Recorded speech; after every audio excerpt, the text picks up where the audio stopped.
All right, so Monday the 26th, men's group this morning early had a powerful testimony from a gentleman that was there. I thought I'd take just a second just to say, look, you don't ever know what somebody's going through. I sat next to a man this morning, literally 3 feet away from me, and he's just broken, man. He was broken. He was shattered broken. And he gets to a point where he starts to share this much testimony. In the middle of it, found out that his daughter had been murdered. And, you know, I don't know what kind of faith or belief system you have, but I know as far as world goes, there's nothing that I know of greater than the loss of a child, much less one that was taken from you by the hands of somebody else and you couldn't stop it. And that's a tragedy and a travesty in every single way, and the brokenness of this man could be felt through the room. And it wasn't just that part of the story. There was other elements. But it reminded me of something. I was reading in Jocko's Discipline Field Guide. Talks about control what you can.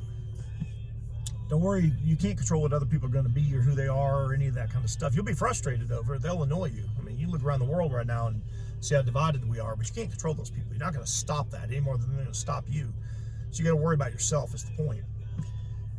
And today, there was an important element in that, because this gentleman can't go backwards and undo what's been done. So it's going to take good men to come around to lock shields to help him out, to walk a journey with him, because his recovery process is going to be hard, because this is a recent deal. And it's rough beyond measure. So as I look at what he can control, he recognized it this morning, is that the only thing he could do was surrender and admit his brokenness. And that's just the hardest part right there, is getting that out on the table. The recovery process is many, many steps. But the hardest thing is admitting how broken he was and how hurt he is and how disconnected he is and how the loss of this child has impacted every element and avenue of his life in so many different ways. And it's his story to share. I'm just giving you the topical overview of what was stated. But man, it's just one of those gut punch mornings that you're not prepared for, 5:45 in the morning. And yet he gave me inspiration just by being able to share, by being able to literally let that guard down. And so many men build up walls, and we're afraid to put ourselves out there, to be vulnerable, especially on really dark issues like this. We think, man, we got to bootstrap it, we got to get through it. I'm the leader, I'm the provider.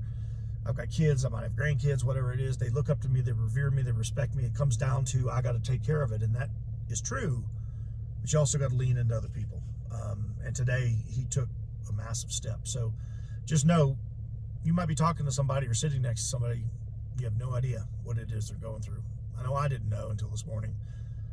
And that was a wake-up call and a reminder, and one that I'm grateful for the gentleman that sat there and had the courage to share that story and to ask for help. And that was the key. He asked for help. So peace out. More to come. I'm gonna make a video this afternoon on this whole Minnesota thing. Done a fair amount of research. I've looked at it about as much video I think as my eyes and brain can handle, and I'm gonna try to make sense of it in a way that hopefully does some good. So peace out. More to come today.